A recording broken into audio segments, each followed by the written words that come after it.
Адам болам десеңіз. Адам тәрбие нысанасы. Қазіргі замандағы жастарды тәрбиелеу, оқыту, үйрету жұмысының бәрі де оларды коммунистік моральға баулу болып шығу керек. Ленин. Мәдениеттілік беті қолды жуудан бастап адамзат ақыл ойының биік шынына дейін қамтитын кең ұғым. Калинин. Тәрбие деген сөз тәрбиеленушінің бойына тәрбиеші қалаған қасиеттерді егу үшін оның психологиясына мақсат көздеп үнемі ықпал етіп отыру деп білемін. Калинин. Бірлесіп күресу үшін, бірлесіп жұмыс істеу үшін күшті ұйымшылдық керек, саналы тәртіп керек. Оған адам өзін балалық шағынан жаттығып тәрбиелеуі керек. Крупская. Ақыл парасат күші адамның ойлауына, пайымдауына, ғылым мен өнерді ұғынуына және жақсы қылық пен жаман қылықты айыруына көмектесетін күш. Әл-Фараби. Шын беріле қызықтаған нәрсе ғана адамның жүрегінен орын алады. Әл-Фараби. Адамның әуелден тоқмашы немесе хатшы болып тумайтыны сияқты, қайырымдылық пен жаман қылық та адамға әуел бастан жаратылысынан дарымайды. Әл-Фараби. Тәрбиелеу дегеніміз халықтардың бойына білімге негізделген этикалық игіліктер мен өнерлерді дарыту деген сөз. Әл-Фараби. Нәрсенің сыртына қызықпа, асылы ішінде болар. Ыбырай Алтынсарин. Көңіліңді, бойыңды мөлдір бұлақтай таза ұста. Ыбырай Алтынсарин. Біреуге жақсылық етсен, ол жақсылығыңды міндет етпе. Ыбырай Алтынсарин. Пайда залалды айыратұғын қуаттың аты ақыл. Абай Құнанбаев. Адамның адамшылығы ақыл, ғылым, жақсы ата, жақсы ана, жақсы құрбы, жақсы ұстаздан болады. Абай Құнанбаев. Ақыл, қайрат, жүректі бірдей ұста, сонда толық боласын елден бөлек. Абай Құнанбаев. Адамзатқа не керек? Сүймек, сезбек, кеймек, харекет қылмақ, жүгірмек, ақылмен ойлап сөйлемек. Абай Құнанбаев. Үш-ақ нәрсе адамның қасиеті: ыстық қайрат, нұрлы ақыл, жылы жүрек. Абай Құнанбаев. 5 нәрсеге асық бол: талап, еңбек, терең ой, қанағат, рақым, ойлап қой. 5 асыл іс көнсеңіз. Абай Құнанбаев. Атымды адам қойған соң қайтып надан болайын. Абай Құнанбаев. Адам баласы адам баласынан ақыл, ғылым, ар, мінез деген нәрселермен озады. Абай Құнанбаев. Адамның қолынан келмейтін еш нәрсе жоқ. Абай Құнанбаев. Жақсылық көрсем өзімнен, жамандық көрсем өзімнен, тағдыр қылды деулерді шығарамын сөзімнен. Сұлтан Махмұд Тұрайғыров. Адам ақылды, кішіпейіл, әділ, батыл да қайырымды болуға тиіс. Тек сонда ғана оның осынау адам деген мәртебелі атпен аталуға құқы болады. Паустовский. Ақ көңілі сәбидей сенгіш келер ұл адам. Махмұд Қашқари. Адамның ең қымбаттысы өмірі. Ол адамға бір-ақ рет беріледі. Сондықтан оны қайран босқа өткен жылдарым-ай деп өкінбейтіндей, барлық күш-қуатын дүниедегі ең тамаша іске, адам баласын азат ету жолындағы күреске жұмсалады деп айтарлықтай етіп өткізу керек. Островский. Адам бола білу ең қиын мамандық. Марти. Адамды, кісілікті терең ұғынған сайын, кісі өзіне жақсы төреші бола алады. Сухомлинский. Адам жасампаз болмаса, ұлы да бола алмайды. Райнис. Адамның ілгерілеу талабы неғұрлым биік болса, оның қабілеті, таланты соғұрлым тез, өмірлі болып дамиды. Чернышевский. Бөгде адамның жетістігіне қуана білмеген адамға әлеуметтік өмірдің мақсаты да жат. Чехов. Күллі ғажайыптың ішіндегі ең тамашасы жақсы тәрбиеленген адам. Эпиктет. Дүниеде адамнан қызық ештеңе жоқ. Гумбольдт. Адам керуен, өмір жол. Сәкен Сейфуллин. Мен адамнан артық, одан күрделі, одан қызықты ештеңені білмеймін. Ол нағыз құдірет. Горький. Қазақ тілінде таза адам деген сөз үсті басының тазалығымен бірге ар ұятының тазалығын да көрсетіп тұрады. Ғабит Мүсірепов. Адамның ойы да көркем, бойы да көркем. Ғабит Мүсірепов. Адам дүниеге тек қана келіп, әшейін ғана аттана бермейді. Ол артында ой қалдырады, ойдан мұра қалдырады. Баубек Бұлқышев. Адам өз өмірінің суретшісі. Ол өмірді сырлап бояуға, оған ажар түр беруге, оны әшекелеп өрнектеуге еңбек етеді. Баубек Бұлқышев. Қарапайым адамдардың бәрі өздерінің адам екенін шын мәнісінде сезініп, және өздерінің адамшылық абыройын шын мәнісінде құрметтей білген кезде ғана болашақ өмір бүгінгіге айналады. Писарев. Біздің совет адамының жаны сұлу, ол батылдыққа, кереметтер жасауға даяр. Гладков. Ынсап, рақым, ар, ұят, сабыр, сақтық, әуес болар 6 шарт. Шәкәрім Құдайбердиев. Ынсап, рақым, ар, ұят табылмаса, өлген артық дүниені былғағаннан. Шәкәрім Құдайбердиев. Кісіні көрсен есікке, жүгіре шық кешікпе. Қарсы алмасан мейманды, кесір болар несіпке. Үмбетей Жырау. Бірлесе, ынтымақтаса, бір-біріміздің қате кемшіліктерімізді жолдастық ниетпен шешуге тиістіміз. Мәлік Ғабдуллин. Біреудің жақсы ісін көрсен, оны ардақтай біл. Күнәліні кешіре біл. Өзіне де, өзгеге де жақсылық тіле. Ахмет Югнаки. Адамгершілік кімде болса, соны ер деп есепте. Ахмет Югнаки. Қабілеттілік те бұлшық ет тәрізді жаттығумен жетіледі. Абручев. Жақсылыққа үлгі көрсетіп жетпесе, уағыз айтумен жету қиын. Сенека. Біреуге бірдеңе айтпастан бұрын, оны әуелі өзіне айтып ал. Сенека. Жан дүниені тебірентіп толғантпай, тіпті жайдан жай үгіттеуге де болмайды. Оның үстіне мұнсыз тәрбиелеуге де болмайды. Луначарский. Жаны адал, жүрегі ақ, сезімін нәзік адамдар ең әуелі өз құрбысына қатан талап қойып, өзін өзі алдамайды. Евней Букетов. Шын мәдениетті адам болудың бірден бір жолы өзінен бұрынғы буыннан дұрыс тәрбие алу, дұрыс үлгі көру. Евней Букетов. Жақсылыққа жақсылық ет қолдан келсе, жамандыққа қарғыс айт өле өлгенше. Әбдірахман Жәми. Барлығынан надан қалмау үшін барлығын білуге талаптанба. Платон. Өзінің осалдығын білген ең құдіретті кісі. Бальзак. Жақсының өзі кішік, бойы бек. Жамбыл Жабаев.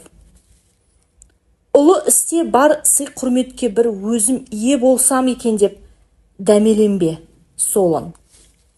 Біреудің қатесі біреуге сабақ. Рей. Адамды қандай іске болса да ұстамдылыққа, ойындағысын тайсалмай ашық айтуға, қайсы бір мұқтаждыққа төзуге, шыдамдылыққа, батылдыққа, ерлік көрсете алатындай жағдайға қоймайынша, оны ержүрек етіп тәрбиелеуге болмайды. Макаренко. Советтік дұрыс тәрбие бірлігі мол, күшті, әсері мықты коллектив арқылы ұйымдастырылуы тиіс. Макаренко. Тәрбиенің мәні аға ұрпақтың өз тәжірибесін, өз құштарлығын, өз сенімін жас ұрпаққа жеткізу болып табылады.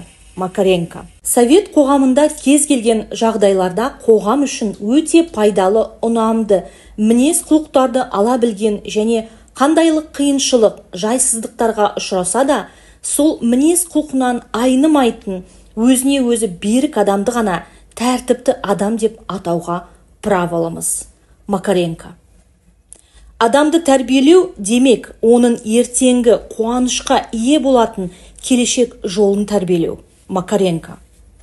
Дұрыс жүру, тұру, әдепті бола білу, ұсақ түйек емес. Макаренко. Егер менен педагогикалық тәжірибеңізге бір сөзбен анықтама беріңізші деп сұраса, былай дер едім. Адамға мүмкіндігінше көбірек талап қойыңыз. Адамды мүмкіндігінше көбірек сыйлаңыз. Макаренко.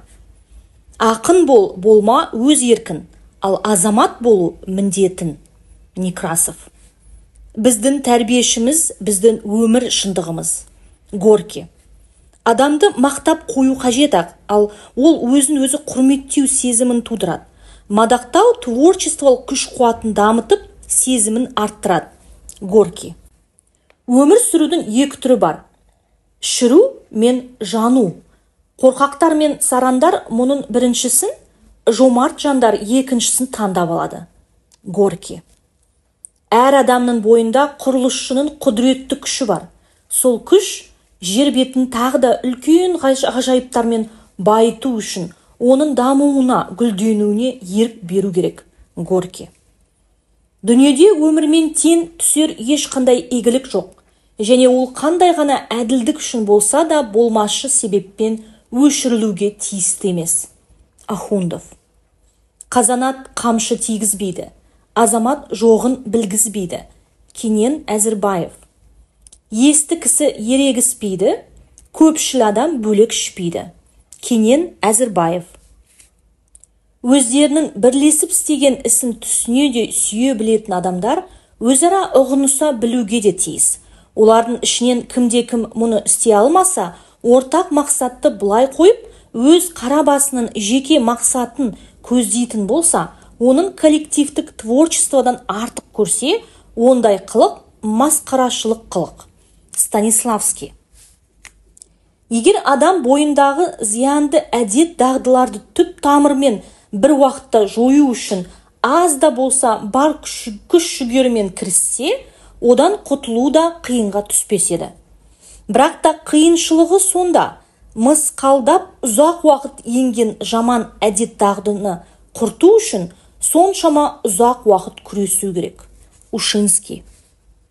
Тек әдеттендіру ғана тәрбиенің қандай да болса принциптерін тәрбиеленушінің нақ мінез құлқына, оның нерв жүйесіне сіңіруіне мүмкіндік туғызады. Ушинский. Өзінің ішкі сарайына көз жүгірте білетін әрбір адам психологияның дап-дайын тұрған курсы. Ушинский. Жан сыры деп жазылған психология деген пән.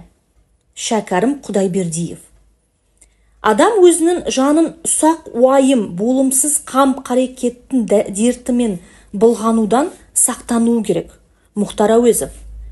Жақсылыққа жақсылық әр кісінің ісі, жамандыққа жақсылық ер кісінің ісі. Мұхтар Әуезов. Жақсылық пен игілікке алыс жақын жоқ. Мұхтар Әуезов. Адам ірілігі бір сипат емес, ішкі тысқы сан сипат қасиетімен құралады. Мұхтар Әуезов. Бізде азамат сыны ерлік, ерлік өзі елдік сыны. Мұхтар Әуезов. Тартыспен түскен, бейнетпен келген жақсылық қана шын мәнінде қымбат табыс. Мұхтар Әуезов. Ақыл адам көрігі, ақылдың сабыр серігі. Мұхтар Әуезов. Жігітті жылы сөз ширатпайды, сын ширатады. Мұхтар Әуезов. Адам баласының жаман құлқы жаратылысынан емес, өскен орта, көрген үлгі, өнеге білетіндігінен. Көпшілікті адамшылыққа тәрбиелеу үшін жас буынды жақсылап тәрбиелеу қажет. Мұхтар Әуезов. Қайрат етер мезгілде жүк көтерер нардай бол. Ақыл айтар мезгілде мың жасаған шалдай бол. Бауыржан Момышұлы. Ылғи алтын іздеме, қазына оған тола алмас. Сұлу сөзге құл болма, зеректік онда көп болмас. Бауыржан Момышұлы. Адам өзін тайсалмайтын табанды қажырлы етіп тәрбиелегісі келсе, қиыншылықтан қорықпай, онымен ұдайы күресіп жеңіп отыру керек. Теплов. Арынды жастан сақта, жан жүрегінің күш қуатын ұсақ түйекке онды солды шашпа. Сухомлинский. Өмір ешқандай толассыз той думан болмақ емес. Қуанышқа ғана емес, қайғыға, қасіретке, бақытсыздыққа да ортақтаса біл. Сухомлинский. Егер ғұмыр бойы тосқауыл бір тасты көзін шалмаса және жолдан лақтырып тастамасан, сенің адам болмағаның. Сухомлинский. Моральдық жағынан сұлу адамдар, бұлар ең алдымен бақытты адамдар. Сухомлинский. Кінәсін өзі мойындауы көргенді кісінің кіршіксіз сезімі. Сухомлинский. Адам елеусіз тозан сияқты із-түссіз құрып кету үшін тумайды. Адам артына із қалдыру үшін, жер бетінде, басқа адамдардың ақыл-ой дүниесінде, жүрегінде із қалдыру үшін туады. Сухомлинский. Адамның шынайы байлығы затта емес, ақыл-парасатта, рухани қазынада. Сухомлинский. Өшпенділік қасиетті нәрсе. Өшпенділік бұл күшті де қуатты жүректі көрнеген ыза. Бұл пасықтық пен арсыздыққа жаны қас адамның ашынған ызасы. Жек көру, бұл да сүйіспеншілік, өзінің қызу қанды, қажырлы екендігінді сезіну. Демек арсыздық, ұятсыздық атаулыдан түршіге беру деген сөз. Золя. Ойын адал болғанмен орындауын олақ болса, ұнатпадың деп өкпелей алмайсың. Ғабит Мүсірепов. Шыдай білуге де күш керек. Асықсан да зиян, кешіксен де зиян. Ғабит Мүсірепов. Адам қуаныш үстінде қайғырып, қайғы үстінде қуана алмайды. Ғабит Мүсірепов. Совет адамы қазір парасатты да шыншыл, сымбатты да талантты, еңбекшіл де есті. Ғабит Мүсірепов. Өз мінінді көруден басқаның мінін көру оңай. Ғабит Мүсірепов. Адамның қалыптасуы бала кезден басталады. Жақсылық та адам бойына нақ сол бала кезде егіледі. Михалков. Бала тәрбиесіне әке мен шешенің мүмкіндігінше бірдей араласуы үшін семья тәрбиесін жоғары дәрежеде дұрыс жолға қою қажет. Каптеров. Атасынан ақыл алса, тентек ұл да жөнделер. Махмуд Қашғари. Қызы анадан үйренбей өнеге алмас, ұл атадан үйренбей сапар шекпес. Қорқыт Ата. Өнегелі болса, бала көрікті. Қорқыт Ата. Әкелі бала жау жүрек. Бұқар жырау. Жақсылық жолға келе жатып, жаман әдет көрсетпе. Сәбит Мұқанов. Саулықтың қадірін ауырғанда білетініміз сияқты, жақсылықты жамандық арқылы да, демалуды шаршау арқылы білеміз. Гераклит. Ісіңізге, еңбегіңізге, оқуыңызға нағыз адамгершілікпен кіріссеңіз, сөз жоқ, жеңіске жетесіздер. Сіздердің мінез қасиетіңізде адамгершілік бірінші болып орын алса, шыншыл, батыл, тиянақты, жігерлі және кішіпейіл адам болар едіңіз. Жеткен жетістік пен табысқа мақтану, масаттану сіздер үшін қасиет емес. Қаныш Сәтбаев. Сүйегі жоқ балық болмайтыны сияқты, кемшілігі жоқ адам да болмайды. Лютер.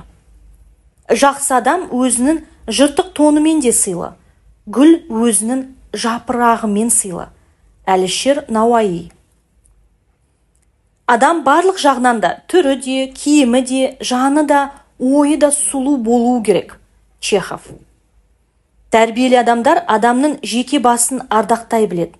Сондықтан да ол әр уақытта мейірбанды, жайдары, сыпайы, көнгіш келеді. Болмашыға бола өтірік те айтпайды.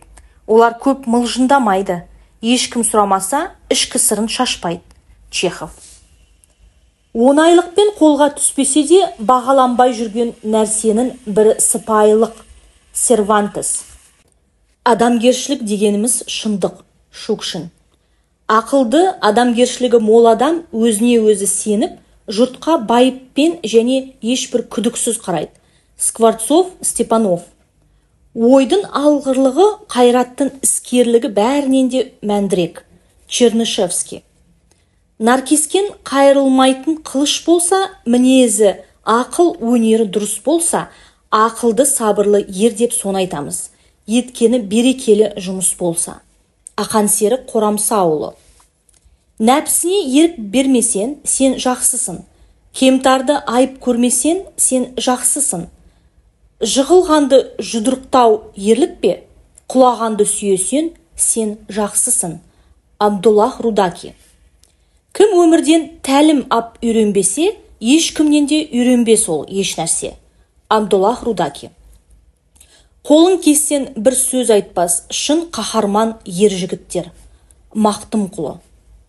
Егер айтар ештемен болмаса, аузынды жап. Егер айтарын болса, айт, бірақ өтірік айтпа. Ролан. Тоқтамға келгіш ержүрек болыңдар. Бұл табыстың кілті. Қаюм Насыри. Жақсының аты өлмейді, ғалымның хаты өлмейді. Бұхар жырау. Жақсының айтқан ақылы қазулы сара жолмен тен. Шал ақын. Ашумен басталған іс абыройсыз аяқталады. Толстой. Басқа адамның әр қашанда жаман жағын емес, жақсы жағын ізде. Толстой. Ақылына азықты көп беруге тырыс. Толстой. Ақылды адам өз нәпсісін тияр болар әуелі. Тікенектен ажыратып алу үшін мәуені. Муслихитин Сағди. Өмірді сүйеді екенсің, уақытыңды зая кетірме. Неге десен, уақыт дегеніміз тірлік боп тұратын бұлшық ет. Кім-кімнің ақылы жасына сай келмесе, ол өмір бойы сор кешпек. Вольтер. Арамдыққа құл болма, адал болсан. Әлсіздерді қинама, адам болсан. Нәсір Хосрау. Аз нәрсеге жоқтықта қанағат қыла білгенін, өз еркіне ие боп, патша боп өмір сүргенін. Реванди Хорезми. Шат болсан, қайғылыға рақым ет. Сұлтан болсан, сорлыға рақым ет. Реванди Хорезми. Адамның тағдыры тәрбиелеумен шешіледі. Белинский. Тірі адамның рухында, жүрегінде, қанында қоғам өмірі көрініс табады. Ол қоғамның дертімен ауырады. Соның қасіретінен азап шегеді. Қоғамның саулығымен гүлденеді. Соның бақытымен көсегесі көгереді. Белинский. Адамдар да өсімдік тәрізді, жақсы күтілмесе, жайнап өспейді. Монтеске. Мен өзіме өзім адал болғым келеді. Ал егер мені біреулер күнәкар деп есептесе, мұндай күнәдан менің бетім қызармайды. Хосе Марти.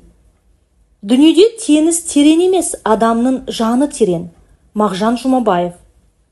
Адамның бір атаның баласы екені рас болса, белгілі бір заманның баласы екені де даусыз. Мағжан Жұмабаев. Адамның шын мағынасымен адам болуы үшін өзін сүюі, жақындарын сүюімен қанағаттанбай, жалпы адамзатты сүю шарт. Мағжан Жұмабаев. Адам сүю, күйу үшін, азап шегу үшін жаралады екен. Жүсіпбек Аймауытов. Тіршілікте адам баласы нелер күйге түспек, бейнет шекпек, рахат таппақ, өкінбек, үміт етпек, адаспақ, түзелмек, талай ажалға басын да байламақ, талай соққы да жемек. Жүсіпбек Аймауытов.